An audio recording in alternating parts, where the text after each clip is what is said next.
Michael Walsh, welcome back to Paper Napkin Wisdom. Excited to go into step four in this multi-part series. Thanks for joining me. Thanks for having me here. All right, so let's recap real quickly for people who are tuning in for the first time. If you are tuning in for the first time, go back and listen to the first one. It's all in the show notes. But the first one was about the four danger zones for every business: 1 to 2 million in sales, 2 to 5 million, the next danger zone at 10 million, and the next danger zone at 20 million. And these are danger zones in the growth curve related to revenue of an organization. And that's because of the underlying fact that as an organization scales, there are more people. And the people that come in add increasing exponential amounts of complexity. For if you go from 4 people, you might have 6 one-on-one relationships. If you picture that as 4 dots on a square, you connect them all. It's 6 one-on-one relationships. But even just more than doubling that to 9 goes to 36 relationships, and then going to 60 and 120 relationships all the way to 50 turns into 1,225 one-on-one relationships. And that's not even getting into the complexity of the 2-on-ones and 3-on-ones and everything else that might come into that. Then after we got to the complexities of people, we were talking about the driving influences of human behavior, which sort of sits on top of that grid of people and makes things complex. But it also helps you understand human behavior so that you can influence them. Are they in survive or are they in thrive? Are they in connect or are they in adapt? And understanding and recognizing that gives you the ability to connect with people and move them to a place or influence them into a place of that might be more sustainable for the ecosystem of the organization. So, Michael, we're 3 steps in. We're about to go into the 4th step. I know this is not just about the gotchas of scale and the gotchas of people, but why do we care so much about these influences and the complexities of relationships and these danger zones? What are we really after here? A great question. At the end of the day, people go into business because they want more freedom. Okay, and there's a number of levels.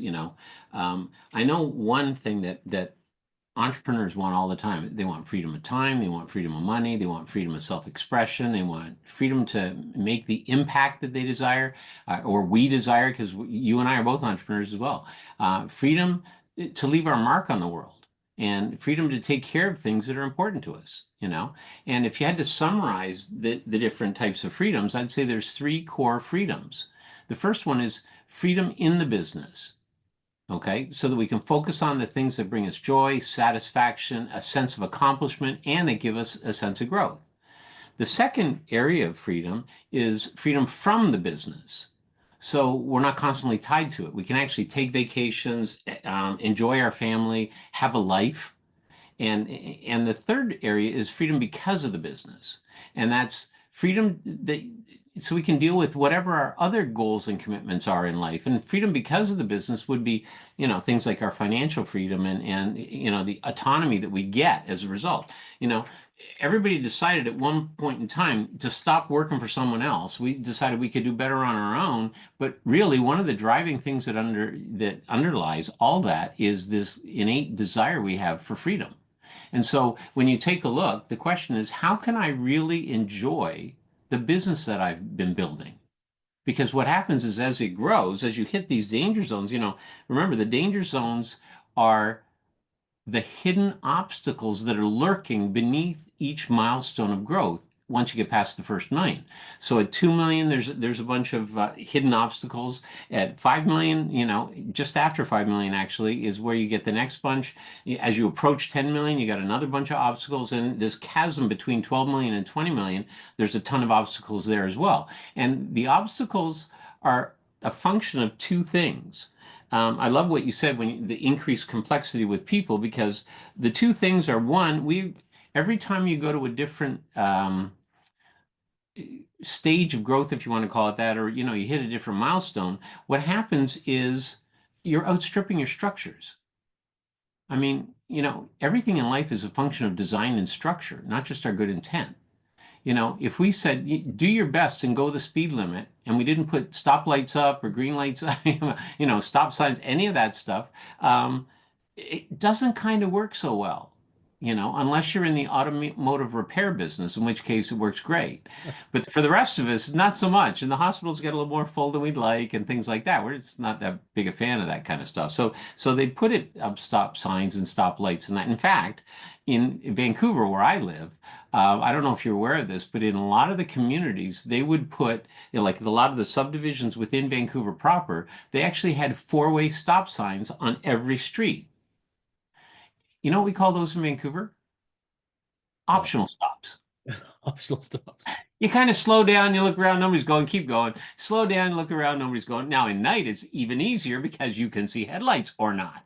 You just have to keep an eye for pedestrians. You can't be mowing them down. It's not a good thing. And the problem is that people would miss pedestrians and people on bicycles and stuff like that. So what they did was they actually pulled out four-way stop signs in many of Vancouver's areas, and they put you're stopped here, and on the next intersection, the other guys are stopped. So the north-south people are stopped, in one section it's east-west people, then back to the north-south, then back to the east-west. Now the other people have free reign. They can go if they want. You can't necessarily see them coming on, and so you actually have to stop. That's a little structure that they use to support. So, I mean, everything is a function of design and structure, and it's no different than with a business.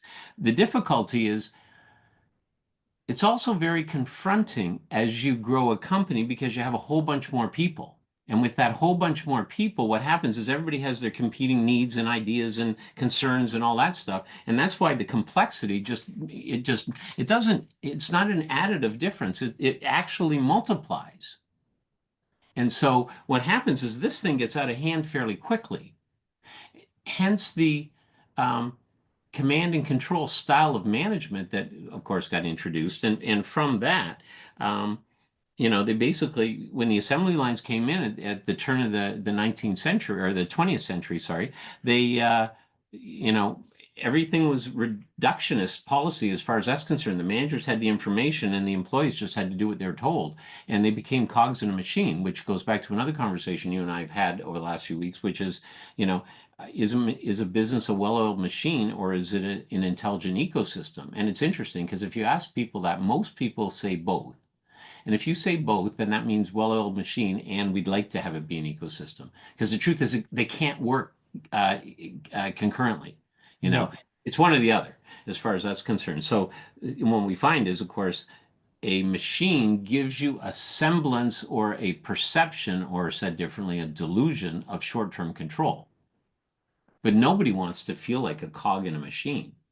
And if you're in a service-based business that's based on the expertise of your people, then you start treating them like cogs and machines, they just go away. They vote with their feet. They go in a different direction, and they say, I'm going to find somebody who treats me better. And that's the reason that we talked about the whole complexity. And now, with regards to the four driving influences of human behavior, one of the things that we talked about last time was, in light of the fact that, an ecosystem works better than a machine, on the surface, an ecosystem looks very confronting and kind of overwhelming because of all these different people that are in it. But if you do a certain number of things, you can actually build your business as an intelligent ecosystem here in the 21st century. And so what I came up with was this thing called the Freedom Framework, which we're going to talk about the first part of that today. And that's a framework in which or from which you can actually gain freedom in your business. You can gain freedom from your business and freedom because of your business. But it takes a lot of rethinking, let's just say that. Well, and the other thing that I think we don't want to, you talk about outstripping structures. The Hmm. reason why structures get outstripped is because as organizations scale, and I think that people need to understand this. There's a radical difference between scale and success. A business scaling doesn't necessarily mean that it's successful. And by that I mean is you can force a business to sell more. You can ramrod sales through a pipe as much as you want, but that doesn't mean it's a successful business. It means you force something to happen. You Right. force the top line. It may not be sustainable. So success being an awful teacher, we conflate sales growth necessarily with success, and we think the structure that got us that is going to be the thing that keeps it there. And that's what you mean by outstripping the structure. Sometimes you have to, the things that you do to grow are not the things that you do once you've grown. And that's what you mean by outstripping the structures. You have to change the way you're relating to clients, change the way you're maybe even invoicing your accounting system. Everything that's underneath the business may need to change, and in fact does need to change at those four danger zones in very often cases. Many of those sort of hidden structures that support the business are the things that are going to come back and get you, because you can just blow by them thinking that you're doing everything right. But success is an awful teacher. You're missing things along the way sometimes. Correct. And I mean, one of the most basic examples I could see of that is our elementary school systems. Now, we're going back with my knowledge of elementary school systems. It's a year or two since I've been in elementary school, if you know what I mean. Let's just say it's been a minute since I've been there. But in elementary school, you'd have anywhere from kindergarten to grade 8, and now these days, they've got middle schools and things like that. But when I went to school, it was kindergarten to grade 8, and you had one, possibly two teachers per grade, but you were captive in that classroom, and you got all the subjects taught to you at a certain level, by the teachers there. By the time you go to high school, so by the time, we were in grade 9, you had, first of all, one teacher can't cover that many subjects in as much depth as is needed. And you have a lot more people that are going to a high school typically than go to a grade school. So what you have is you're constantly swapping and going to different classes. So what happens is there's a whole different structure. The captive in one classroom all day doesn't work anymore once you get into a larger environment. So you just need a different structure. You just have a different way to support or teach the kids. Now, and then when you go to university, now even in a high school, they're still teaching you things. University is a whole different game again. Again, there's way more subjects that can be taught. It goes to a much deeper level of depth as far as that's concerned. And they'll serve 25,000 people, whereas a high school might serve 1,600 to 2,500 people, whereas a grade school might serve 250 to 400 people. So again, you see the scale increase, but you also see, because of what people are learning, and we each keep going deeper, you're in a situation that the needs of each student are different. So of course the structures need to change that support the learning at whatever level it is. And that was the best effort that they had at that time, for students, when we were growing up, you and I were growing up, sort of thing. Yeah, and isn't there like that? And we can liken that to the ecosystem to a certain degree, because at each level, the expectations and the onus becomes increasingly on the student. From at the beginning, where students aren't expected to go from class to class without supervision, everything is very much managed and supported in K to 8. And then after you go from K to 8, or if you go to middle school, junior high school in some places, and then go to high school, it changes again. And when people go into high school, it is the onus is now a little bit more on the student to go to each different class, ask for extra help, blah, blah, blah, blah, blah, but still within a very tightly controlled environment. Then you go to university. This is where a lot of people struggle, where there's all of a sudden all this more onus on the student to learn as opposed to the teacher to teach. And the teacher's there to teach, the teacher's lecturing, the teacher's there to provide the depth of knowledge. However, the readings promote the learning. So if you don't do the preparation prior to the class, it's all going to fly right over your head.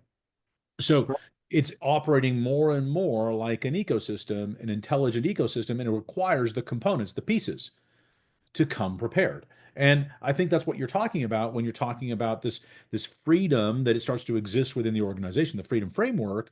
And I think that's what we're going to talk about here in rethinking the core, and where people, teams are relative to the results of the organization and how they understand them, right?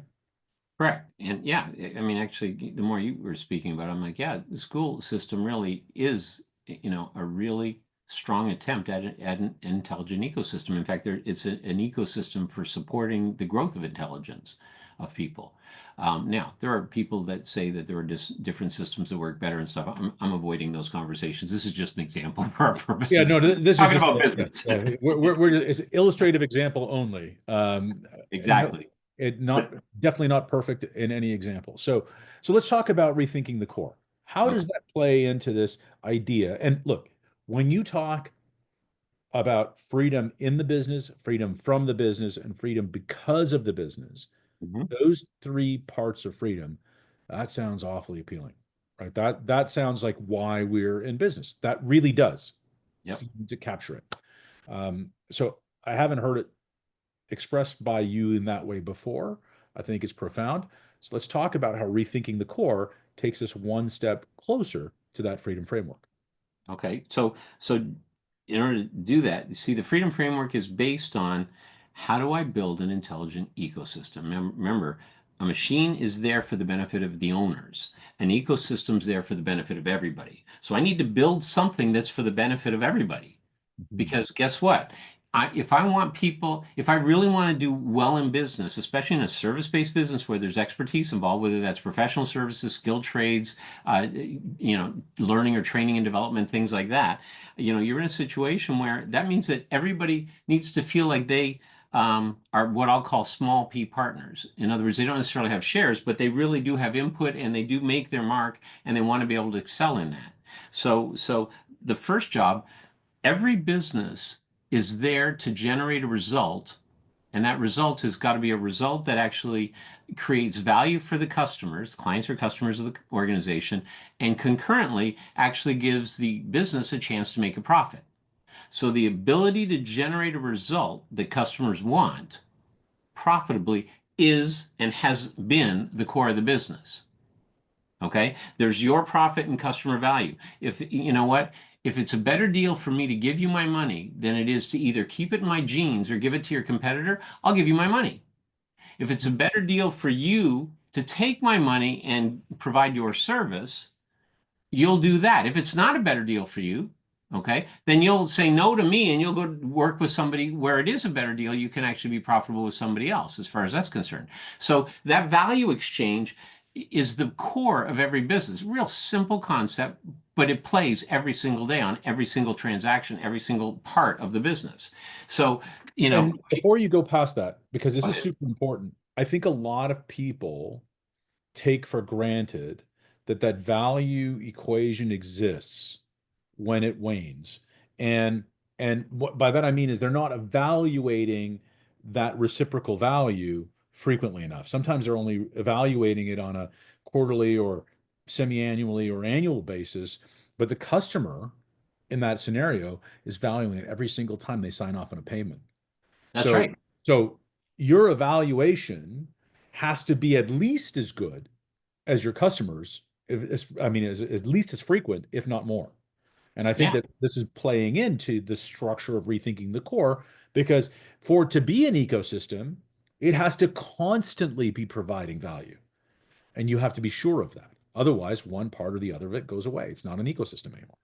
Correct. And so given that that's been the core of the business, the ability to generate a result, um, let's say I'm I don't know, an architect and I'm a project manager, and I have a team of architects or a team of architectural people, some of whom may be registered architects, some of them may be interns or different, techs and different people. Um, if the core of the business that I'm accountable for is to ensure that we generate a result, I will do that, and then I will push the people however I need to push them to generate that result. That's the traditional model. People then turn their teams, okay, even a team of knowledge workers, they'll literally, I need to get you to do what we need to do because we need to do this under this timing, this budget, and to this quality, or else the customer's not going to be happy. And I'm accountable for that result. So where do I focus?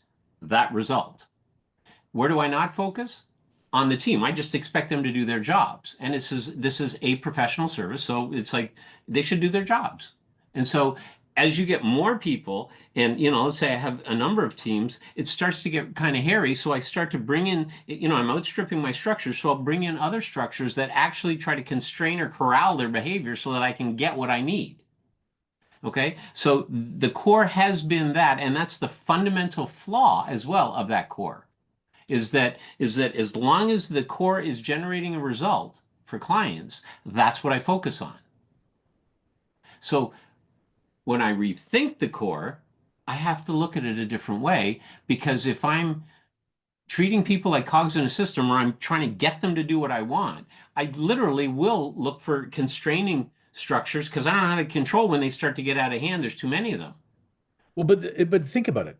If you're looking at them in that way, aren't you looking at them as an input as opposed to a process, right? Like, so hear me out.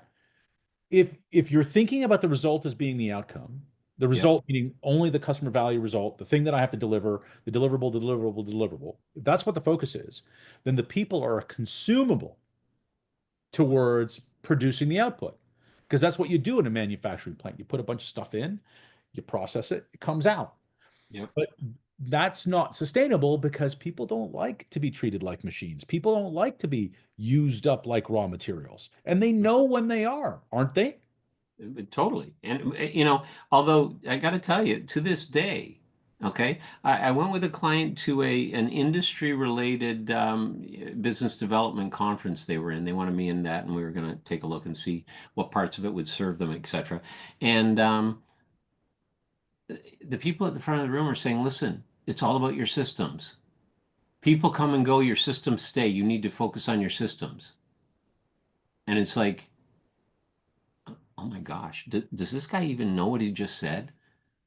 But that's the traditional thinking. That's the thinking we've all adopted. Yeah. Except people don't want to be treated like cogs in a system or consumables. They actually want to be treated like people. Yeah. Go figure. Unsurprisingly. Uh-huh. Wow. And so you have to now the change is not big, except the consequences are huge. Yeah. So just for someone listening, it doesn't Yeah. matter, right? I mean, Michael, it doesn't matter if your organization has 4 people, 40 people, or 100 people. You can do this within your organization. You can rethink the core appropriately for your organization size based on these tools, correct? Correct. And in fact, what I would say, just further that, when the company's really small, let's say during your first million, where you might have 6, 8, 10, sometimes even up to 12 people, but let's say 8 or 10 people, you're in a situation where you'll naturally treat people like people. You know them, you have a Know that. relationship with each of them, you care about them, they care about you, they care about each other, and they're working together. The minute you get past 10 and you start to go to 11 or 12, as humans, we have these natural social things. We'll actually break into two groups rather than stay as one, because we can stay connected to 8 or 10 people. But when you start getting past that, we'll actually feel more comfortable in a group of, 4, 5, 6 than we will in a group of 12. Dialogues and stuff are a little bit more cumbersome. So actually people just start to break out. So naturally, we actually want to treat people like people. We want to treat, and that's how we want to be treated. It's just that the we go through survival as well. And so when we have more people, we got to figure out a different way to do it. So we forget for a minute that they don't like being treated like a cog in a system. And even if we know they don't, sometimes we go, yeah, but they're not doing what I need them to do. So either they stay here and do what I need them to do, or I need to get them out. Except they haven't provided a structure that allows for them to bring their best. Instead, what they're trying to do is bring in a structure that tries to corral behavior. And as long as the business core is the ability to generate a result that provides value to the client and still gives, me as the owner profit, that will continue. Yeah. So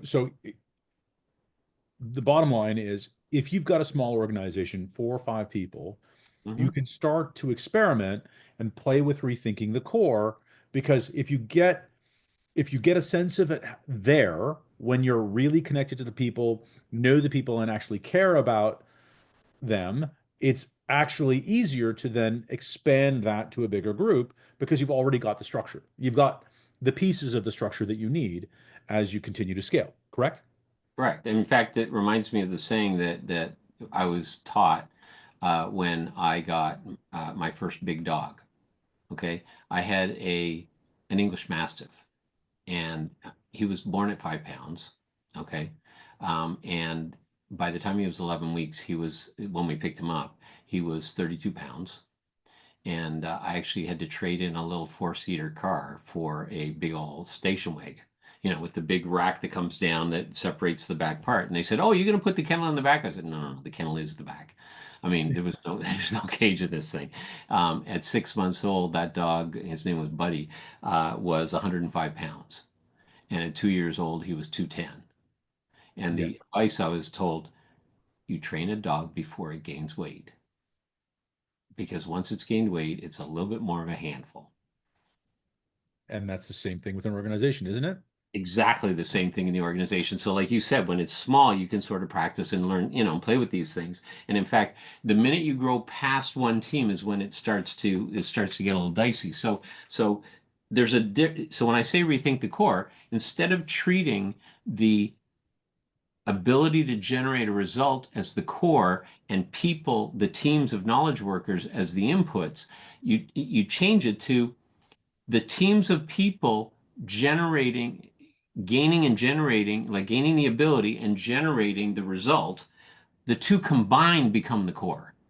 Now it's a small change, but it's a huge change, because now we need to do it for the benefit of customer value. You need to generate value for your customers, because guess what? If they don't get the value, they'll vote with their feet and go in a different direction. You need it for profit of the company, absolutely, because if the company is not profitable, there's nothing sustainable here. And you add a third dimension to the value exchange. That third dimension is the professional growth of your people. So it's customer value, your profit, and professional growth of your people.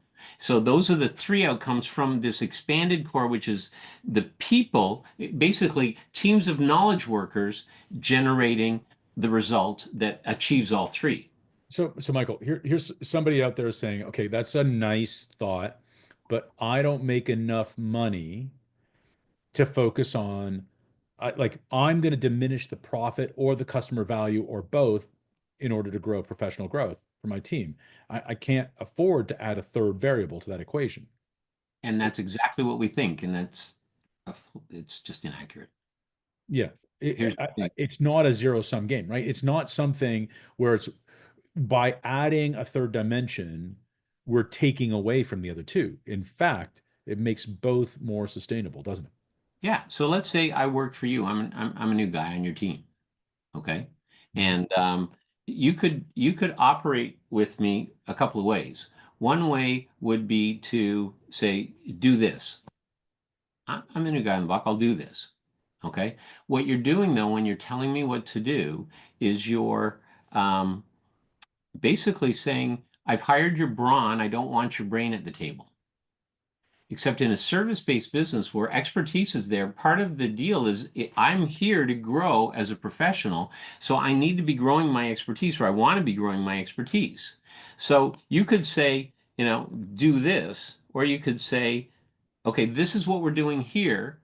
How do you see your input? What could you do that would make a difference? Now, I'm not going to stop the whole company to do this every 2 minutes. But at the Mhm. same time, I'd say, well, I've been watching this person and I've been watching that person, and my sense is the next piece would be that. Is that something I could do? Yeah. Do you feel you could do that at this point? Well, I don't know if I could do all of it, but I could do a little bit of it. Well, do that bit, and then tell you what, see how far you get, and talk to Mary over here. She's actually the project lead on this, so work with her, and just your job is to find ways to be useful to Mary without bugging her, and then let's sit down at the end of the day and see how you did. So I'm sitting there looking for ways to help Mary, and I will be asking the odd thing, but at the same time I'm actively looking. I'm engaging my brain. At the end of the day, I go, so that was cool. She showed me a bunch of new things, and there was this and that, and I really think that I was able to contribute. And you're like, okay, good. And then later you might have a little chat with Mary. Go, okay, how did he do? Yeah. And Mary's like, actually not bad. He's He's still getting it. to learn, but you know what? He did contribute, and I think and he learned enough so that the rest of this week, I actually think he'll really make a difference. Now, I feel a sense of accomplishment. There's not been that much time to support me, but at the same time, I'm now part of the team. And you're actually engaging my brain, not just my brawn. Not that I have a ton of brawn. The and as a result, you're in a situation where I can start to co-own the deliverable, my input into it or my contribution to the team. And so it's really just a different way of looking at it. And I'll naturally look at it that way if I know that, listen, you're not an input to the generating the result. You're part of that core. You're part of the core of the whole business. So my job is to really support you. But that doesn't mean I have to spend a whole bunch of time. I need to actually think through how this needs to occur. But little bits of practice, like you said, well, an organization is relatively small, is easy. And even when it gets larger, there are ways to do this as far as that's concerned. So, even if somebody's, let's say, approaching 10 million and they haven't done this up until now, there are ways to do this. And this is one of those pieces. The first job is just to think. I mean, there's three different things you have to think of. One of the things is to literally rethink how that works, treating the teams as part of the core. Okay. The second way basically is what we talked about last time, which was to really understand a few basics on how human behavior affects the inner workings of the business. And that's those simple things like survive, thrive, connect, and adapt. If I know that everybody's got a biological need to survive and that is the first thing that will always come up if there's ever a threat, then when I see it, I know, oh, that's just that happening. Okay, you know what? We can move past that. We can work together to make sure that we get, Michael out of survival mode, and then let's get him into something where he can contribute something because he seems to do better when he does that. So it's just by understanding different aspects, and these four aspects are pretty basic. And as you get to play with them, frankly, I all of a sudden become real easy to support. And so, that's that. And the other thing that I have to have is there is a third piece to this, and that's realize that in the 21st century, we're now in a service-based environment. I mean, 78% of all businesses in North America are service-based businesses. And, you know, because it's service-based, we're in a different cultural zone as far as that's concerned. Intergenerational shifts have been at play. We now have a whole generation of people who are raised with the internet in their pocket. Okay. Anybody under 30 was raised with with either an iPhone or an Android, but they all carried the internet. Before that, millennials used to use the internet a lot, but MapQuest is very different than social media. Okay, so you've got a very different world there as well. So if I understand the differences in what we've gone through, in our society, and I understand that these are the drivers that of human behavior, while at the same time, including the team as part of the core, those three different perspectives give me access to a whole bunch of stuff. Yeah. One of the things that I think is really um, amazing about it is there's a lot of talk right now about, you know, this idea of distributive bargaining versus integrated bargaining. And in a distributive bargaining environment, there's a winner and a loser in a deal, right? That one person wins, the other person loses because there's a finite transaction. I'm building something, I'm putting a kitchen into my house. I'm doing this construction. There's the winner of a bid, and the builder or the person might try to exact as much out of the transaction as they can because when the project's over, the project's over. They're out of each other's lives. Mhm. The other side of it is integrated bargaining. And integrated bargaining, there can be no winner and loser because the relationship is integrated, and it's better for all parties to understand that both parties win. And when both parties win, the the bounty is abundant. There's lots of bounty for a long time. In fact, there could be a competitive advantage that could help both entities grow. What you're talking about is including the team in that approach. It didn't need to be the company wins, the client wins, and the team loses. Everybody can win. And it just starts with a conversation. It just starts with thinking about them as part of the solution, thinking about them as being part of the core, part of the result, part of what you're going to grow. Correct?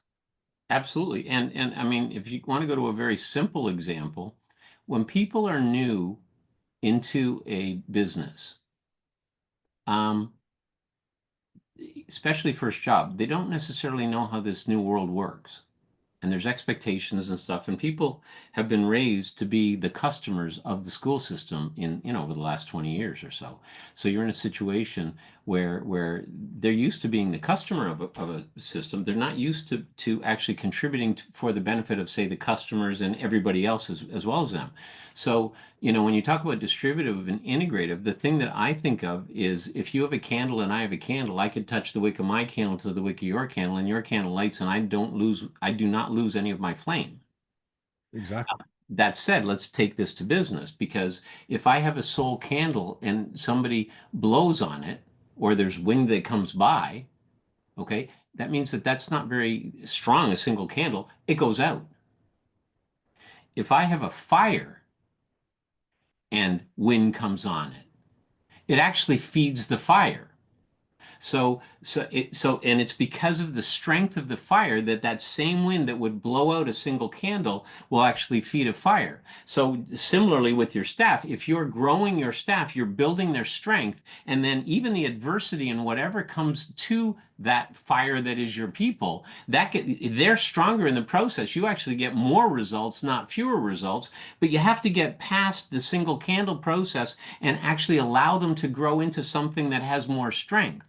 And you're doing that for their benefit. It's actually for the collective benefit of everybody, as far as that's concerned. And it works really, really well if you honor who they are in the process, rather than treating them like this thing called an input. And that's why rethinking the core is so critical, and it allows you to grow the strengths of your people. And can you see how you do that a little bit? Can you see how freedom starts to show up? You get to do more of the stuff that you really enjoy and really love. You get to play in your sweet spot, and you actually get to take a vacation every now and then. So you actually, without worrying that the place is going to, be gone when you're done, and your asset value grows as well as the contribution. Well, the metaphor is so powerful, right? Like you had an external force that otherwise would extinguish your value proposition. If your value proposition was to provide light, you had a single candle, right? Yep. You have an event, a windstorm, that would put out the fire, Yep. put out the candle. So freedom in the business. Well, you're not sitting there protecting that one light anymore, because you've got abundant light, you've got a fire burning, and you've got people feeding that fire, so it stays burning. The wind comes in, it simply feeds the fire more, because challenge builds character. When you've got character in the organization, because you've nurtured it, because you've grown the flame, you've made it more powerful, you made it more than one person, they're leaning in together. You have freedom from the business because you don't have to be there. The flame takes care of itself, Correct. right? And then freedom because of the business. Well, if the flame takes care of itself, then you can go to the doctor's appointment with your kid. You can take the vacation. You can go to soccer practice, right? You can have a life by design, but you have to have a business by design, and it means this. Now, like a fire, it needs to be tended, right? To Sure. you need to make sure that it's okay. You need to bring the right supplies, which is different than lighting an individual candle and praying that it doesn't go out. You have to bring the wood, you have to have dry wood, you have to take care of the area around it, you have to be safe about it. All of these things are important, right? Absolutely. And just to take that same analogy and go backwards with it, if I don't grow the strength of my people, I'm running around trying to protect all these candles. It just uses all my time. Like, freedom goes out the window. Let's not kid ourselves. And it's like, I mean, one of the most Because you're overseen. running around with one lighter lighting all the candles yourself. That's right. And in fact, me running around, I might create a little bit of a gust and I'm blowing them out while I'm writing them. I mean, this is not a good thing. And we've also heard the cartooners, seen the cartoons saying, what if we train them and they leave? And somebody else says, what if we don't and they stay? So, we claim that it's going to take more to actually train people up and actually grow their skills. But you know what? It grows our expertise as an organization, which makes that organization stronger. So the fire is not one person, the fire is the team. Every individual team of knowledge workers actually adds strength to the organization as far as that's concerned. So we're in much better shape if we find ways to take it one step at a time and literally look at our people as part of the core, because then we'll be naturally predisposed to support their growth and development.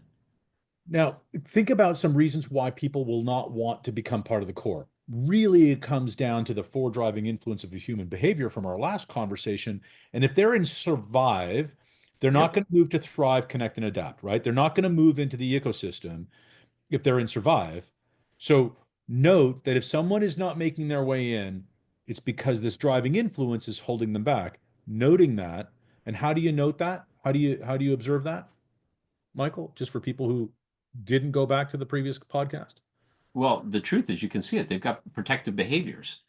When I'm in survival mode, I protect myself and those that I deem as part of me. If it's part of my family, I deem that. I got to tell you, if it's the people in my team versus the other person's team, I'll protect myself and my team. If it's our extended family, then I'll do that. If it's the people in my city versus somebody else's city, which you see all the time in sports, by the way, we protect our people because our people are better than your people. I mean, on and on it goes. But survival is all about protecting from loss. And if I'm focused on protecting from loss, I'm not growing anything. So one of the simple things, if somebody actually just operates and allows for the strength of each person, even though it hasn't always been developed yet, then what you find is that there's power in the individual teams of knowledge workers, and you just get them working with each other. And we've got a whole bunch of steps behind this one that we'll be talking about as time goes on. But the first one is to get these three fundamental perspective shifts. One is, rethinking that core of the business. The second one is really understanding these four simple but key elements: survival, thriving, or even you could even call that growth, connection, connecting with each other. We're naturally a social species, and then adapting, the ability to adapt to a changing environment. If we do that, and then the third one is just understand that while those are the core tenets of behavior, society has made changes over time, and so it shows up differently in different people because we're now in a different world because of technology, and just how things have advanced in a service environment. And if I start to play with and practice those, that's the seeds of what can be a really, really powerful freedom framework. Yeah, and this is the important thing. In the coming episodes, we're going to get into how we play with and practice those, how we take this idea of the core and layer onto it the other concepts to really build this freedom framework out so that people can achieve freedom in the business, from the business, and because of the business. Correct. All right. Thank you, Michael. You're welcome.